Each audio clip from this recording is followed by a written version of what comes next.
ということで、今日は3つのトピックスをご紹介しました。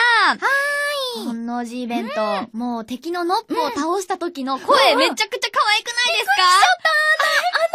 泣き声でいいそうなんですよ。泣き声でいいのかな？泣き声って言いたくなるぐらい、なんか、でも、可愛いですよね。ちょっと爽快感があるの。そうなんですよ。倒した時に。一気に倒すと、ノップノップノップっていうのが、が可愛くて。なんか練習したくなるね、あれ。そうなんですよ。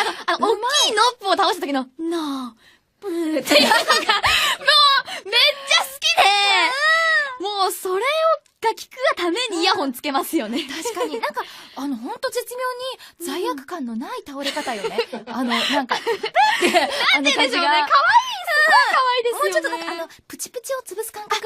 わかります。気持ちいいみたいな。もっと潰したいみたいな、そんな感覚になるような。ほんとそうですよね。ということで、今日は3つのトピックスをご紹介しました。